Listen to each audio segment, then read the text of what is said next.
Olá, querido irmão, querida irmã, nós vamos começar agora mais um culto online da Igreja Batista Vida Nova. É uma alegria muito grande estar junto com os irmãos, mesmo que sejamos separados, mas podermos nesse período de afastamento celebrarmos o nosso Deus, adorarmos o seu nome, elevarmos a adoração a Ele, porque Ele é digno de receber toda a honra, toda a glória e todo o louvor. Nós continuamos nesse período de afastamento, que tem sido um período difícil, um período de muitas tensões, não é? Mas também um período de renovação da nossa confiança em Deus, porque sabemos que o Senhor está acima de todas as coisas, acima de todas as circunstâncias. Vamos orar para começarmos o nosso momento de adoração? Oremos. Senhor nosso Deus, nosso Pai, que esse período, ó Deus, em que cada um de nós está voltando suas mentes e corações para o Senhor, ó Deus, seja um período de iluminação do Teu Espírito, um período de bálsamo para a alma e um período, ó Pai, de encontro com a Tua verdade. Que assim, ó Deus, nós sejamos renovados em nossas forças, consolados em nossa aflição e ainda mais fortalecidos no nosso amor. E que o Senhor, ó Deus, a partir da Tua palavra, traga toda a Tua vontade à tona nas nossas vidas. É isso que nós pedimos, ó Pai, e que desejamos para esse período de culto. Em nome de Jesus Cristo. Amém.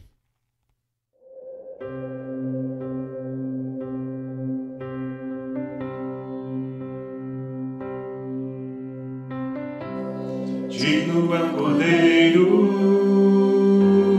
que foi morto, santo, santo Ele é. Um novo cântico ao que se assenta sobre o trono do céu. Santo, Santo, Deus Todo-Poderoso, que era e há de vir. Com a criação eu canto louvores ao Rei dos Reis. És tudo para mim e eu te adorarei.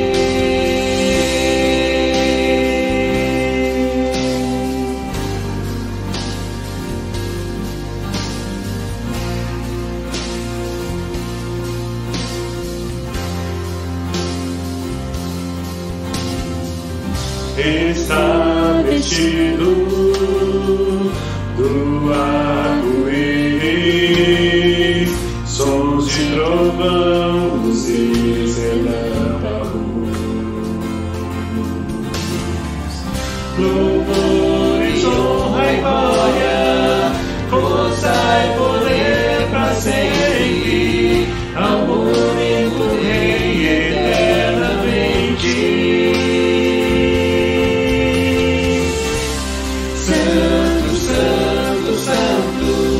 Deus Todo-Poderoso, que era e há de vir.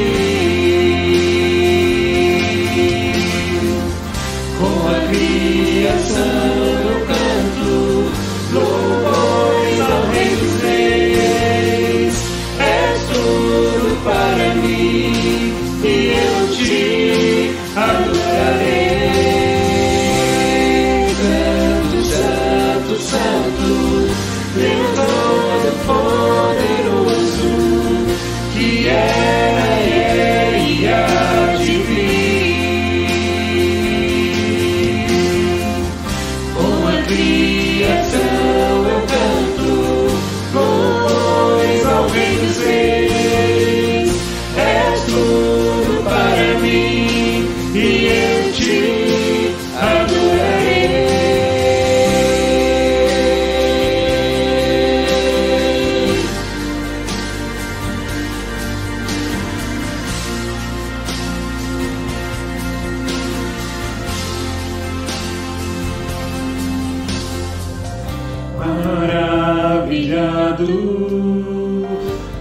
extasiado, eu fico ao ouvir teu nome.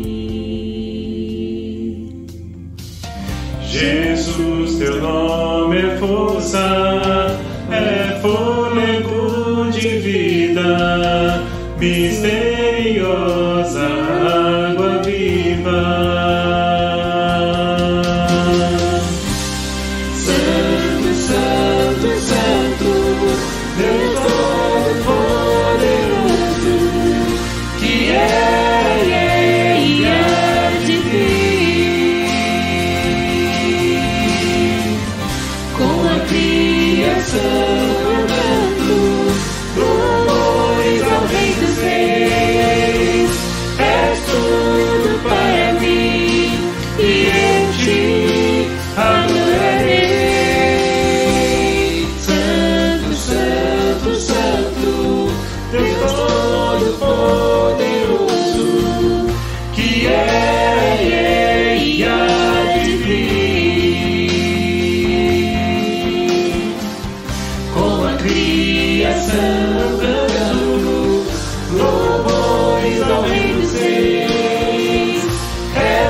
Vamos fazer agora um momento de oração.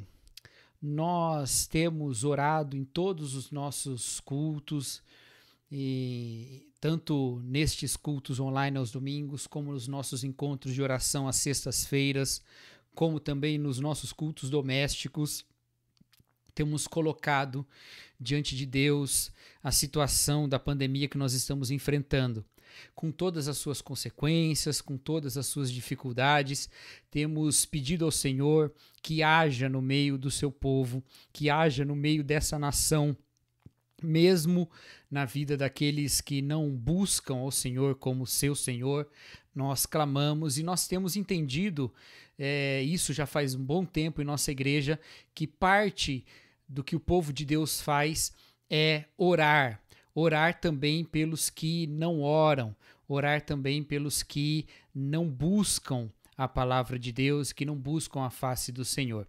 É isso que nós aprendemos lá em Jeremias, no capítulo 29, porque lá diz: orai pela paz da cidade, buscai a paz da cidade, porque a paz da cidade é a vossa paz.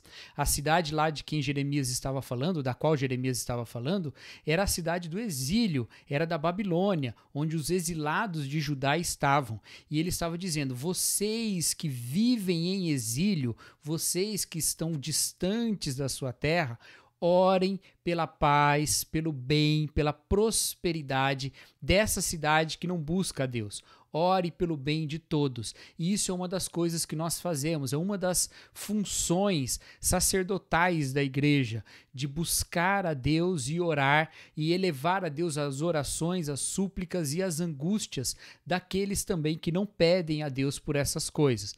Então, nós temos entendido isso e temos elevado ao Senhor as nossas orações a respeito de toda essa tragédia que nós estamos vivendo. E também temos como prática da nossa igreja, obedecendo o que a palavra de Deus diz, de orar pelos que nos governam. todos os nossos encontros de oração, na época em que eram presenciais, mas também agora em que fazemos de maneira online, não é? De maneira virtual, nós sempre colocamos diante de Deus os que nos governam, tanto na esfera federal como nas outras esferas todas, estadual, municipal. E nessa semana nós temos 2 motivos de oração que tocam também os que nos governam, né?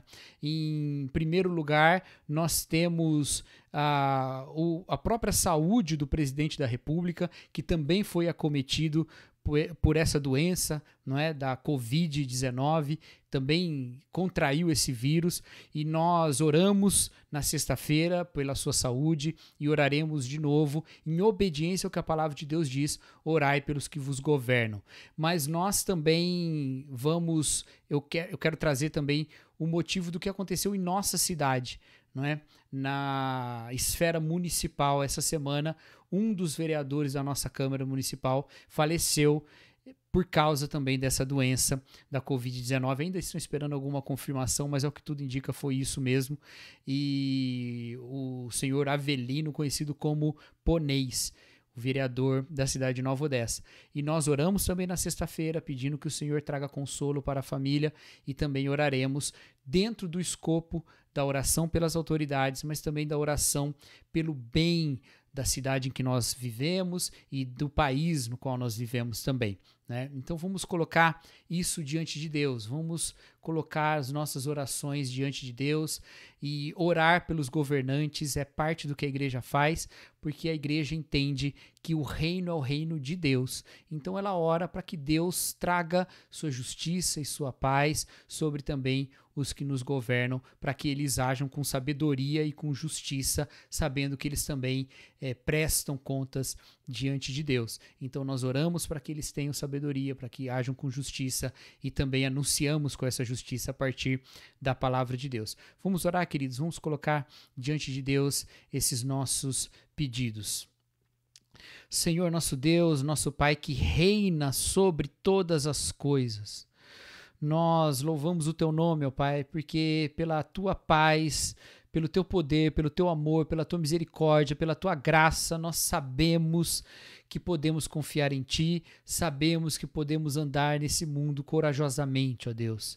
Eu te peço, ó Pai, que o Senhor ouça as nossas orações, nos perdoando dos nossos pecados, nos limpando, ó Deus, daquilo que nos separa de Ti, nos dando, ó Deus, apenas os méritos que são de Jesus, e receba, ó Pai, a nossa oração em nome do nosso Senhor Jesus Cristo, porque nós mesmos não temos nada em nós que seja bom o suficiente para que mereçamos falar contigo, ó Deus, mas o Senhor, que é santo, recebe a nossa oração pela santidade do Filho, no qual nós somos santificados, pela justiça do Filho, no qual nós somos justificados.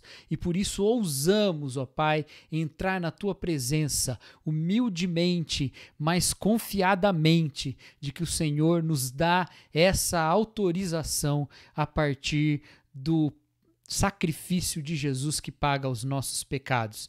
Senhor, nós estamos diante de Ti, lamentando o que acontece na nossa realidade, lamentando o que acontece no mundo. Ó Senhor, como é triste, ó Deus, como é triste, Pai, como é doloroso enfrentar as notícias de mortes e mais mortes que continuam a acontecer no nosso país, dia após dia, e em todo o mundo, ó Pai. Como é triste, ó Deus, ver todas as coisas que estão assolando tantas pessoas, que está assolando tantos países diferentes a partir dessa pandemia que se espalha. Senhor, nós estamos assustados também, ó Pai, porque a realidade é que nós nunca vimos nada disso, ó Deus. Essa geração nunca presenciou coisa desse jeito, e nós não sabemos, ó Deus, até quando essa situação vai se alongar, mas nós pedimos, ó Pai, que o Senhor traga a sua paz, a certeza sempre eterna eterna, ó Deus,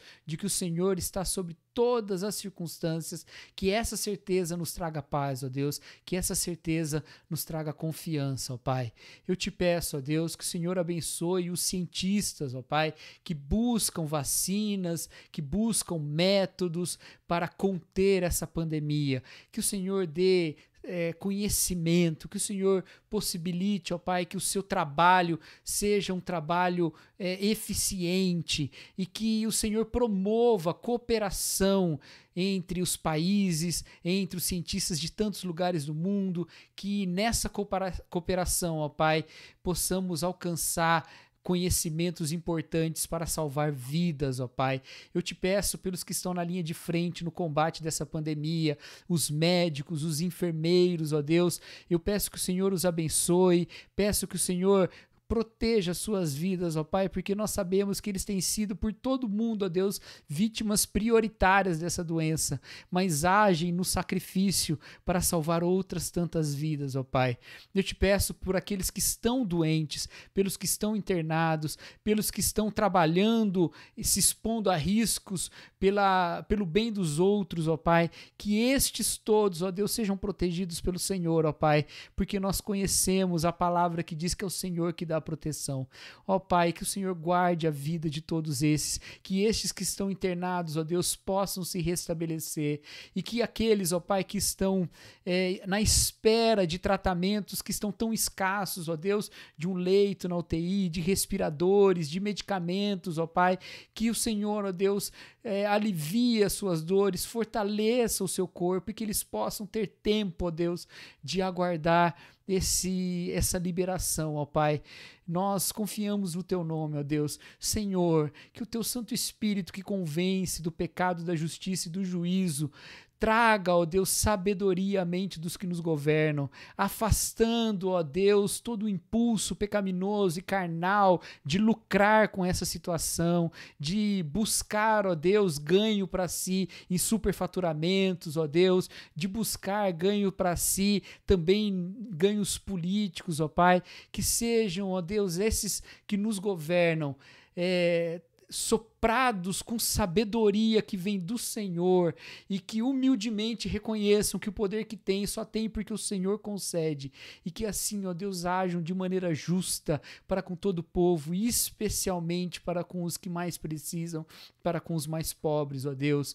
Nós clamamos, ó Pai, por esse povo do nosso país que sofre, esse povo do nosso país que está em tanta carência, ó Deus, e já vendo a situação econômica piorando e já vendo, ó Deus, todos os problemas e que levados por uma ansiedade têm se arriscado muitas vezes indo contra recomendações para poupar a sua saúde, ó Deus, que essas pessoas, ó Deus, sejam alimentadas, que sejam acolhidas pela Tua igreja, que sejam acolhidas pelos governantes, que sejam apoiadas, sustentadas pelo Senhor nos meios que vem segundo que convém ao Senhor, ó Deus, que o Senhor decidir fazer, ó Pai, que essas pessoas, ó Deus, encontrem sustento, que elas encontrem descanso na Tua palavra e no Teu amor, ó Pai. E nós queremos aqui pedir, ó Deus, especialmente, ó Pai, também pelo vereador Ponês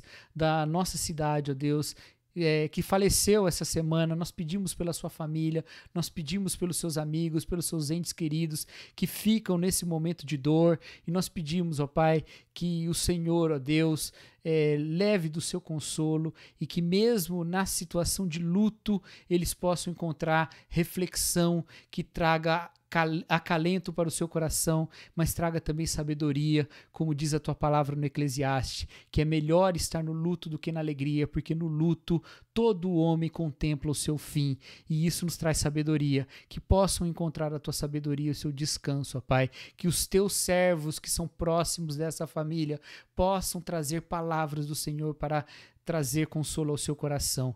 Também pedimos, ó Deus, pelo presidente da República, o senhor Jair Bolsonaro, que sofre também agora dessa doença, que ele, ó Deus, seja sustentado pela sua mão, que ele possa se recuperar, ó Deus, dessa doença e que enfrentando, ó Deus, o que antes ele só conhecia à distância por não ter enfrentado a doença, que enfrentando essa doença, ele possa ganhar sabedoria para conduzir melhor essa situação de crise, porque nós sabemos, ó Deus, que o Senhor usa de todos os meios para encaminhar os homens à justiça, que ele possa, ó Deus, se recuperar dessa aflição e assim, ó Deus, atuar de maneira correta, direta, justa e benéfica para todo o povo, para que possamos, numa liderança que seja uma liderança clara e justa, possamos encontrar, ó Deus, a mão do Senhor também agindo nesse lugar em que vivemos como exilados, ó Pai.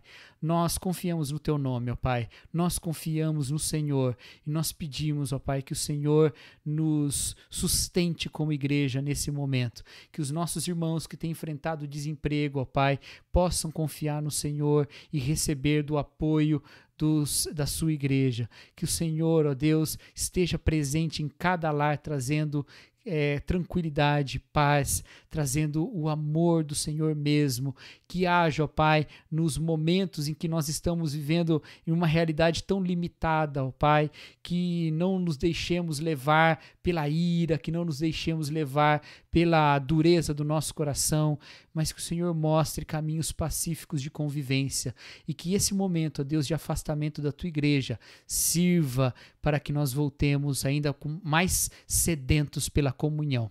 Essa é a nossa oração, ó Pai, em nome de Jesus Cristo. Amém.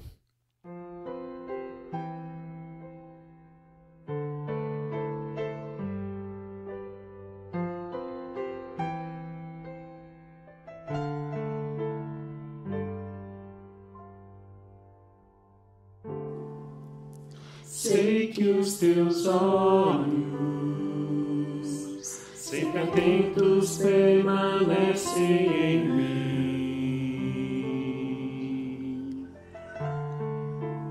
e os teus ouvidos estão sensíveis para ouvir meu clamor. Posso até chorar,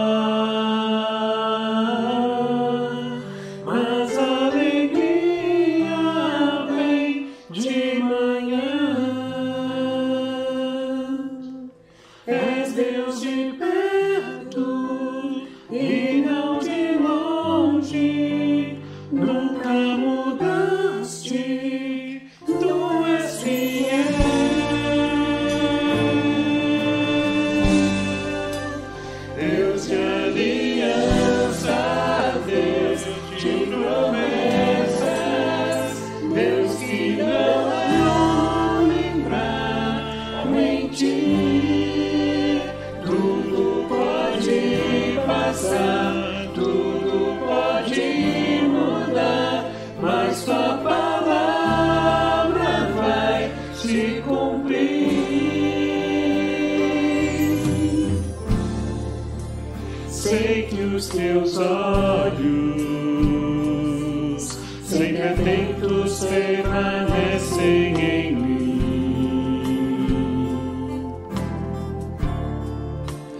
e os teus ouvidos estão sensíveis para ouvir meu clamor. Posso até chorar, mas a alegria vem de manhã. És Deus de perto e não de longe, nunca mudaste, tu és fiel.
Mais uma vez, nós nos voltamos para as Escrituras e mais uma vez para o livro de Daniel.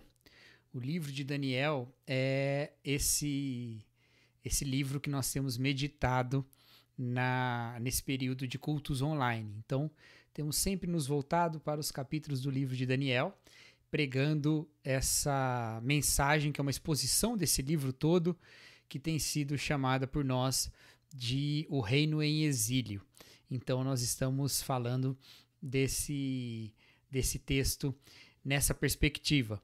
E o reino do qual nós falamos é o reino de Deus, apesar de, na história de Daniel, ser o reino de Judá. E o exílio do qual nós falamos é o exílio da nossa vida no mundo, como exilados, distantes da nossa pátria celestial, mas também esse momento de exílio que a gente vive, no qual nós estamos afastados do nosso local de culto. Daniel também estava nessa situação. Lá o exílio era um exílio da terra mesmo, né? Ele estava tirado da sua terra, tirado de Jerusalém e estava vivendo na Babilônia. E agora nós chegamos no capítulo 4 de Daniel e a nossa quarta mensagem. Cada mensagem foi em um capítulo diferente. Um capítulo, uma mensagem por capítulo, né? Mensagem do capítulo 1, do capítulo 2, do capítulo 3, todas elas estão lá no nosso canal do YouTube ou aqui no canal do YouTube, se você está assistindo pelo YouTube, e você pode acompanhar e buscar e assistir só as mensagens se você quiser, elas estão separadas também no YouTube. Mas nós vamos então para Daniel capítulo 4. E Daniel capítulo 4 começa de uma forma um pouco diferente, porque não é Daniel falando, é o próprio rei Nabucodonosor contando essa história. Não é o autor do livro que está dizendo simplesmente. Nós temos um momento em que o próprio Nabucodonosor começa a narrar. No versículo 4 do capítulo 4 você vê isso. Ele diz: eu, Nabucodonosor, estava satisfeito e próspero em casa no meu palácio. Então ele está falando de si, o que é algo muito surpreendente, não é? Porque você está numa história contada por um narrador de início a fim, não é? E de repente você vê uma fala especial do rei Nabucodonosor aí no capítulo 4. E ele vai contar uma história da sua própria vida, de um sonho que ele teve e que Daniel interpretou o sonho e o que isso significou. Então o capítulo 4 todo é sobre essa história desse sonho, da interpretação e da realização, da concretização dessa visão que o rei Nabucodonosor teve em sonho. Mas perceba, e nós vamos ler um pouquinho assim, né, do capítulo, nós não vamos ler tudo corrido, nós vamos ler um pouquinho, parar, ler mais um pouquinho, parar. Mas perceba que interessante como Nabucodonosor começa esse capítulo. Olha só, versículo 1, né, Daniel 4, versículo 1. O rei Nabucodonosor, aos homens de todas as nações, povos e línguas que vivem no mundo inteiro, paz e prosperidade. Tenho a satisfação de falar-lhes a respeito dos sinais e das maravilhas que o Deus Altíssimo realizou para mim, como são grandes os seus sinais, como são poderosas as suas maravilhas. O seu reino é um reino eterno, o seu domínio dura de geração em geração. Olha só que interessante. De que rei, de que Deus ele está falando? Que reino que é esse reino eterno? Ele está falando do Deus de Daniel. Ele está falando do Deus de Israel. Quando nós lemos o capítulo todo, nós percebemos que, já que ele está contando essa história depois de todos os eventos, nós percebemos que a experiência que ele teve transformou a concepção dele a respeito de Deus e do próprio governo. E ele está dizendo que Deus é o Deus acima de todas as coisas e que o reino de Deus é um reino eterno. Lembra lá no início, né, lá no capítulo 2, quando Daniel interpreta aquele sonho de Nabucodonosor, da estátua que tinha a cabeça de ouro, o peito, né, o tronco e os braços de bronze, o ventre de prata, o ventre e o quadril de bronze, as pernas de ferro e os pés de barro e ferro, e aí vem uma pedra e ela destrói aquela estátua e diz que aquela estátua eram os reinos que viriam um depois do outro, mas a pedrinha que soltou sem ajuda de mãos humanas e quebra aquela estátua é o reino de Deus, que cresce e domina sobre toda a terra, vira uma montanha que ocupa toda a terra. Esse é o reino de Deus. E parece que Nabucodonosor só entendeu isso agora, quando ele diz, olha, o reino dele é um reino eterno, o reino dele não tem fim, não tem pedrinha que destrua, não tem ninguém que possa derrubar, ele é que destrói todos os reinos, porque o reino dele é eterno, todos os outros reis estão submetidos a ele. Mas que história é essa? Que evento é esse que aconteceu que trouxe essa transformação tão grande na vida de Nabucodonosor? Essa transformação começa com um sonho. Ele fala que ele estava lá no palácio, próspero, descansado, e ele teve um sonho que o deixou alarmado. No versículo 5 ele fala isso. E aí ele não entendeu muito bem o que o sonho dizia, e ele começa a chamar os sábios para dizer o que é que o sonho dizia. E nenhum sábio conseguiu interpretar o sonho. Então ele mandou chamar o próprio Daniel, lá no versículo 8. E aí ele conta o sonho para Daniel a partir do versículo 8. Então vamos ler Daniel 4, a partir do versículo 8. Diz assim: por fim veio Daniel à minha presença e eu lhe contei o sonho. Ele é chamado Beltesazar, em homenagem ao nome do meu Deus, e o espírito dos santos deuses está nele.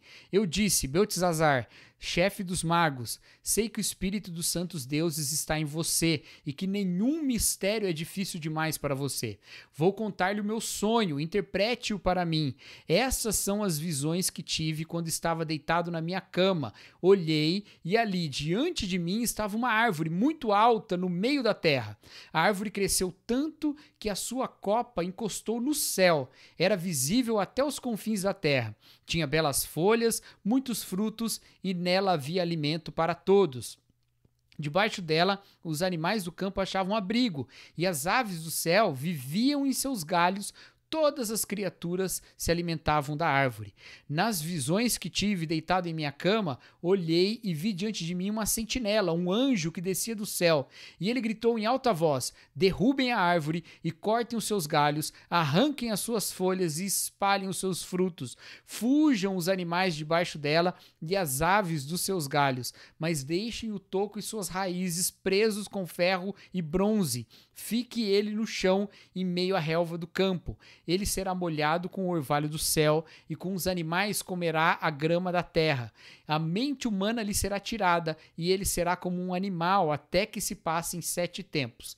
A decisão é anunciada por sentinelas, os anjos declaram o veredito para que todos os que vivem saibam que o Altíssimo domina sobre os reinos dos homens e os dá a quem quer e põe no poder o homem mais simples. Esse era o sonho de Nabucodonosor. Ele sonhou com uma árvore que era tão grande que ele estava enraizado no chão, mas a sua copa chegava até os céus e debaixo dela todos os animais ficavam à sua sombra e todas as aves pousavam nos seus galhos e todos se alimentavam dessa árvore. Era uma árvore que fornecia vida para todos esses animais. E aí um anjo aparece e fala que vai derrubar aquela árvore e manda derrubar e manda deixar o toco lá com as raízes, mas manda prender ali e a árvore vai ficar no chão e aí começa já a se transformar, essa árvore vai se transformando em algo humano, porque diz, olha, a mente humana lhe será tirada. Que árvore tem mente humana? Na verdade, essa árvore, ela tem um significado humano. A mente humana lhe será tirada, ele vai comer da grama, ele vai comer da relva como os animais, ele vai viver entre os animais. Então você começa a ver que é uma árvore que na verdade é um ser humano e esse ser humano que na verdade vai se tornando louco como um animal. E isso vai acontecendo. Ele vai e conta essa história para Daniel, chamado Beltesazar, e Daniel fica muito assustado. E fala, olha, eu queria que esse sonho não fosse sobre o Senhor, rei. Eu queria que fosse sobre os reis inimigos. Eu queria que eles é que fossem enfrentar esse tipo de coisa. E aí o rei Nabucodonosor fala, não se assuste, diga a verdade. Então Daniel começa a dizer qual é a verdade a partir do versículo 20. Olha o que fala aí. A árvore que viste, é Daniel falando, a árvore que viste, que cresceu e ficou enorme, e a sua copa encostava no céu, visível em toda a terra, que também tinha belas folhas e muitos frutos, na qual havia alimento para todos, abrigo para os animais do campo e morada para as aves do céu nos seus galhos, és tu, ó rei. Tu te tornaste grande e poderoso, pois a tua grandeza cresceu até alcançar o céu, e o teu domínio se estende até os confins da terra. E tu, ó rei, viste também uma sentinela, o anjo que descia do céu e dizia: derrubem a árvore e destruam-na, mas deixem o toco e suas raízes presos com ferro e bronze. Fique ele no chão, em meio à relva do campo. Ele será molhado com o orvalho do céu e viverá com os animais selvagens até que se passem 7 tempos. Essa é a interpretação, ó rei. Este é o decreto que o Altíssimo emitiu contra o rei, meu senhor.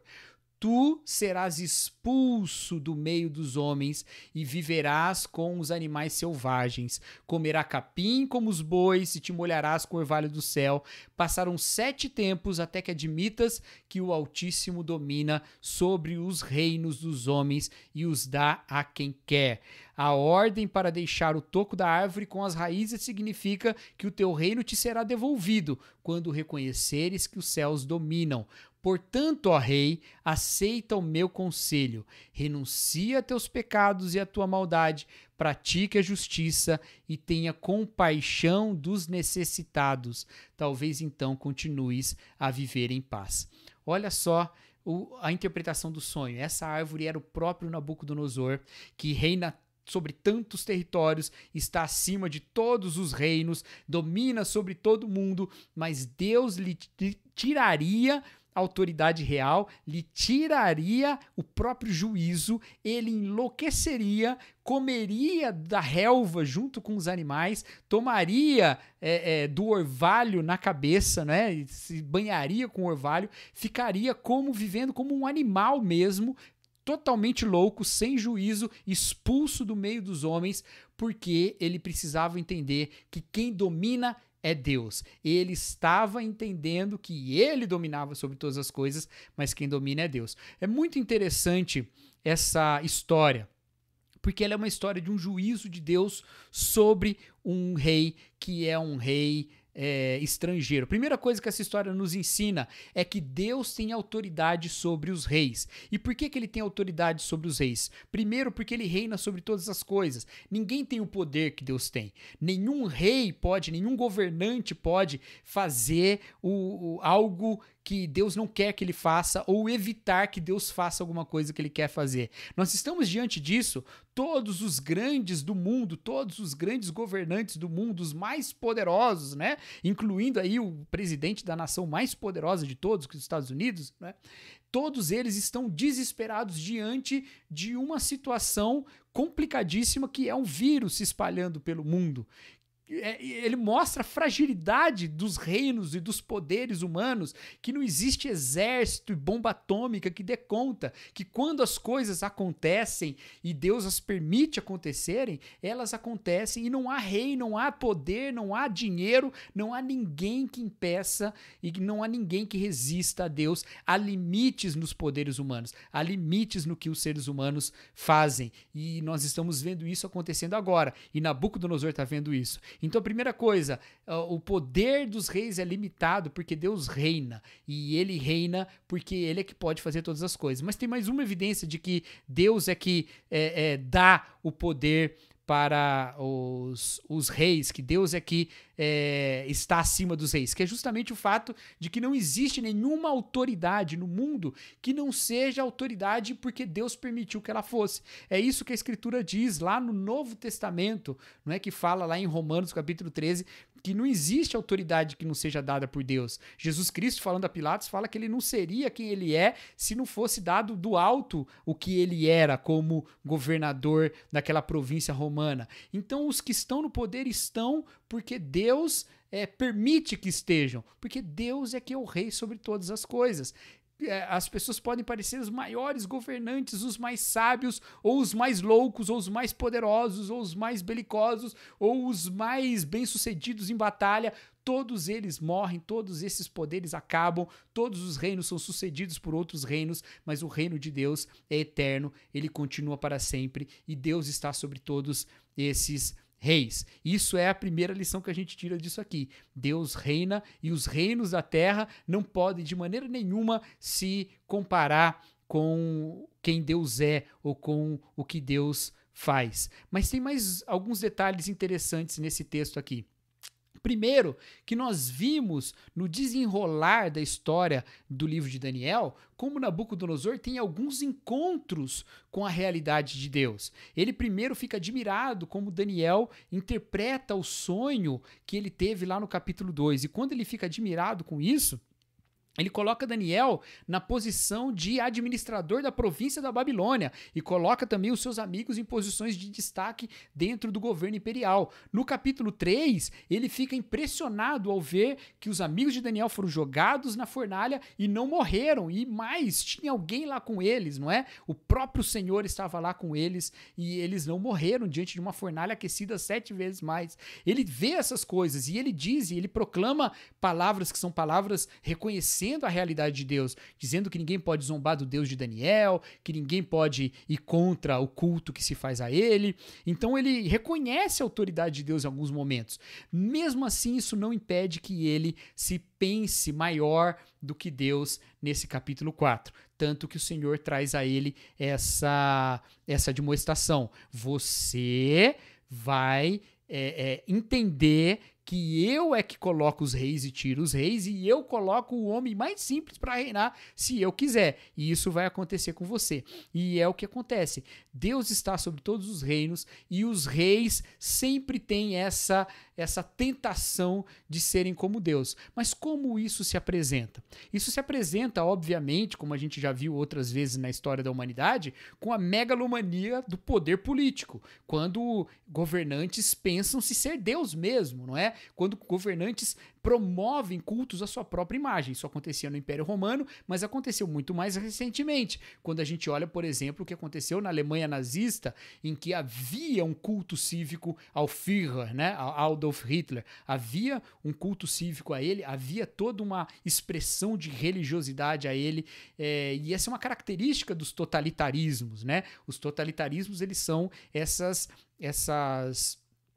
esses governos ultra-autoritários, de um Estado total que domina sobre todas as coisas e que o Estado é confundido com uma própria divindade. Mais recentemente ainda nós vemos isso acontecendo na Coreia do Norte, ainda que não tenhamos tantas informações, porque é um país muito fechado, mas ao que tudo indica, há um culto cívico ao líder da Coreia do Norte, que nesse momento é o Kim Jong-un, mas já havia do seu pai o Kim Jong-il, né? Eles são figuras adoradas, figuras tidas como pessoas que reinam, como divindades de certa forma, né?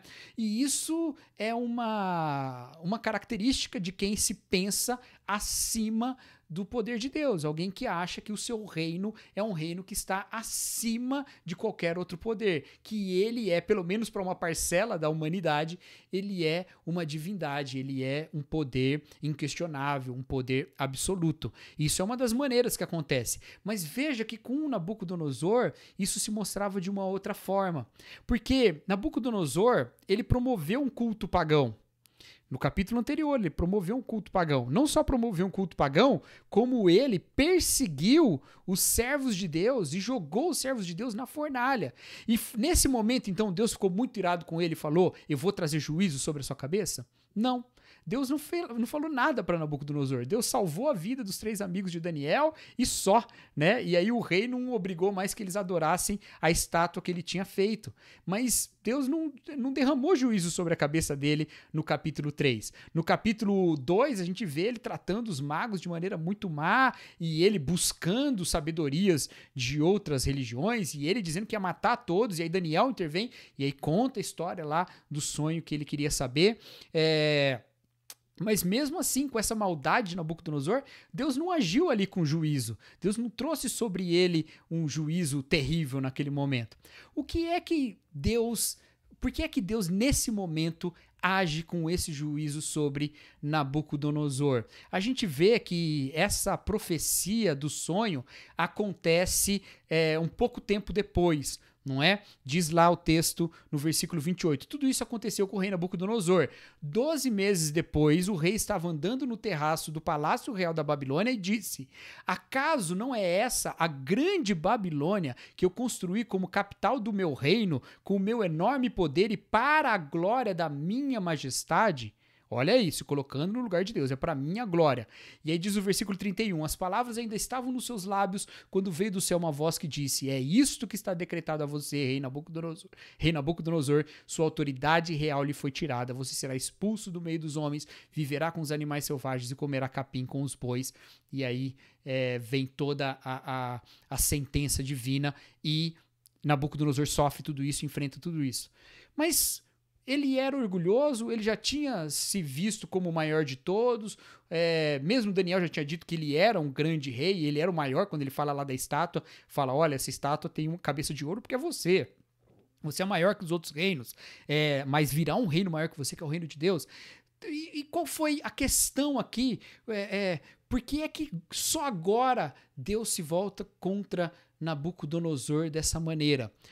Eu acho que a gente tem uma pista disso no versículo 27, porque é a recomendação que o profeta Daniel dá a Nabucodonosor. Olha só essa recomendação.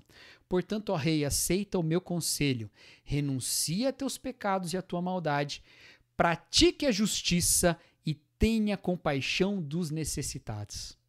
Olha que interessante, Daniel não disse assim, então é o seguinte, Nabucodonosor, derruba aquela estátua que você mandou adorar e faz um templo para o Deus verdadeiro. Não falou isso.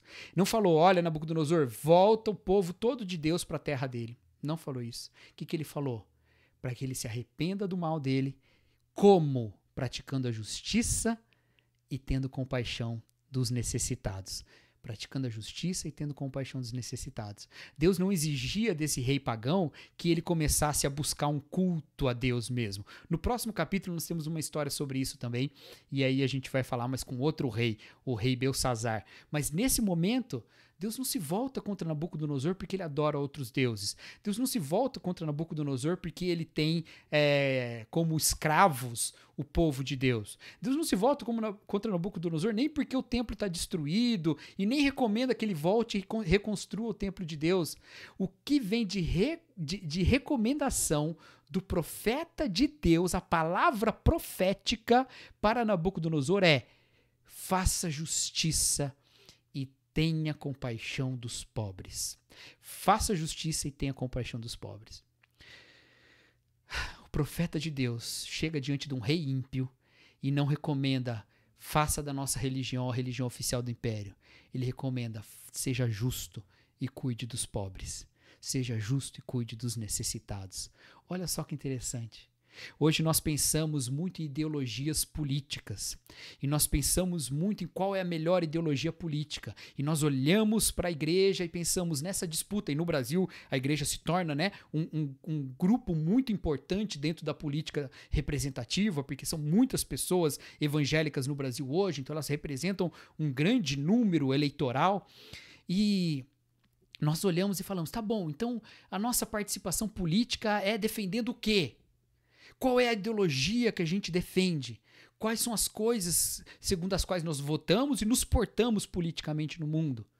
Talvez esse versículo 27 de Daniel 4 nos dê uma pista. A nossa causa é a da justiça e a dos pobres. Essa é a nossa causa. É isso que Deus coloca na palavra, na boca do profeta para anunciar ao rei da Babilônia que se pensava um Deus. Agora veja só. O rei Nabucodonosor já tinha reconhecido que Deus era um Deus verdadeiro e que ele merecia ser adorado. Já tinha reconhecido. Mais do que isso, o rei Nabucodonosor já tinha proclamado que Deus era Deus mesmo. Já tinha falado isso no capítulo anterior e no anterior a esse. Ele já tinha mostrado, exaltado de certa forma a Deus. Mais do que isso, o rei Nabucodonosor chamou um profeta de Judá para ser administrador da província da Babilônia, colocou num destaque e mais, o colocou como chefe dos magos que seguiam a religião babilônica. Ele pegou um profeta de Deus e colocou sobre os magos da Babilônia e ainda assim ele foi rejeitado por Deus. Ainda assim. Ainda que na sua boca o nome de Deus aparecesse, ainda que ele se cercasse de servos de Deus para ajudá-lo a governar, ainda assim ele foi rejeitado por Deus segundo a justiça do que ele estava fazendo.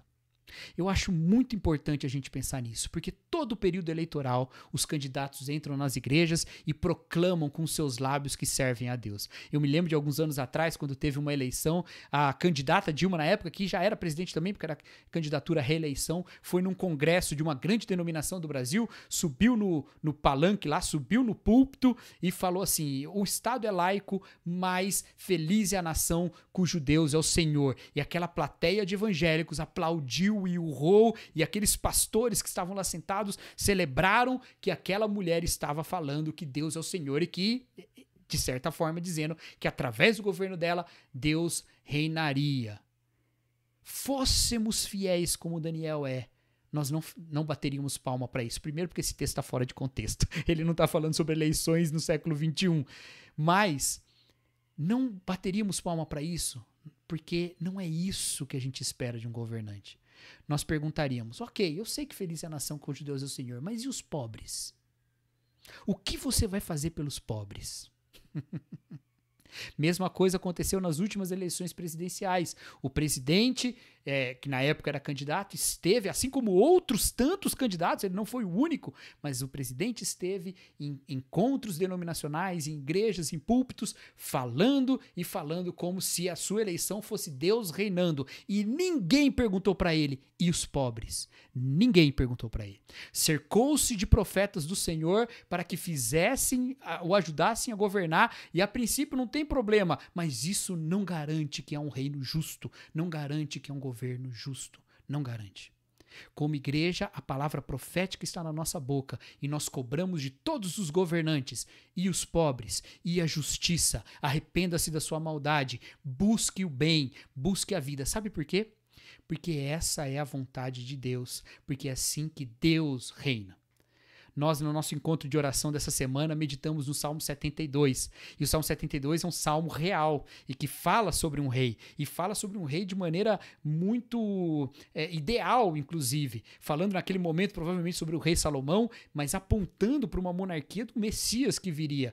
E diz assim, que o rei ajuda os pobres, aqueles que não têm a quem recorrer. Ele julga a causa do pobre e ele destrói o opressor. Olha isso. O rei, segundo o coração de Deus, é o rei que atua pela justiça. Não é o rei só que tem o nome de Deus na boca. Não é o rei que se cerca de profetas. É o rei que busca o que é justo. É o rei que busca a justiça. Agora, a terceira lição que eu quero trazer é a da postura de Daniel. Porque Daniel era parte desse governo, ele estava lá, ele fazia parte do governo, mas o compromisso dele era com a palavra de Deus. Ele até temeu trazer o significado da profecia para Nabucodonosor, mas trouxe ela no seu sentido mais completo. E nós, como igreja em exílio, nos voltamos para os que dominam o mundo e trazemos a palavra de Deus de maneira mais completa e falamos assim: olha, Deus está acima de todos, Deus está acima de você. E dizer que Deus está acima de todos significa: cuide dos pobres e seja justo. É isso que significa. É mais do que palavras, é mais do que cercar-se de homens de Deus, é agir com justiça no mundo, é agir com justiça na vida. E nós, como Daniel, falamos, nós vamos orientar segundo a justiça e nós vamos agir pela justiça, mas submeta-se a Deus para fazer justiça. Ainda que você continue adorando seus deuses pagãos, ainda que você continue construindo suas estátuas, nós vamos continuar adorando o nosso Deus e te lembrando de que a justiça é cuidar do oprimido, que a justiça é fazer o que é justo e é destruir a opressão. Haja dessa forma. É a palavra de Deus que está falando isso, é a palavra de Deus que fala isso. E é assim que nós agimos no exílio como profetas do Senhor, onde nós estamos. Agora, o profeta vive pelo que ele fala. E isso nos leva a pensar que as características do reino de Deus, que são as características da justiça, do cuidado com os necessitados, devem estar presentes também na igreja. A igreja deve cuidar dos necessitados, porque essa é a vontade de Deus. A igreja deve cuidar dos oprimidos, porque essa é a vontade de Deus. E a igreja só não destrói o opressor, porque essa não é a vontade de Deus. Ele coloca a justiça, os governos para fazer isso, como fica explícito lá em Romanos 13, mas cuidar do necessitado, cuidar do órfão, da viúva, do estrangeiro, visitar os presos, alimentar os famintos, vestir os nus e visitar os doentes, isso a igreja faz, porque ela mostra um outro reino no qual o rei governa para os necessitados, levantando-os na a posição de seus parceiros de monarquia, não é? Porque nós somos feitos reis e sacerdotes nesse reino de Deus, e o mais simples é colocado como rei e sacerdote junto com Deus também, entende? Então nós vivemos essa vida, reine quem reine, suba o Nabucodonosor que subir, em qualquer uma das esferas políticas que nós conhecemos, nós agiremos segundo o reino de Jesus Cristo, amando o necessitado, cuidando do oprimido e demonstrando a luz da justiça de Deus diante do mundo. É isso, meus queridos, que nós voltemos nossos corações para essa palavra e nossa mente e nossas mãos para cumpri-la. Que Deus os abençoe e até mais.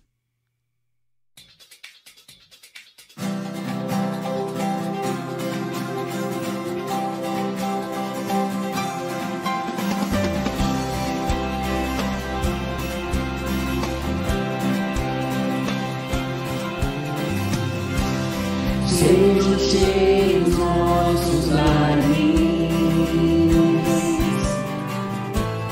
de alegria e orações, que esse povo a ti se entregue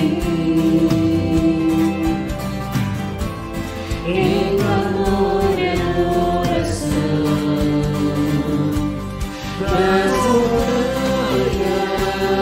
os vales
Chegamos ao fim de mais um culto.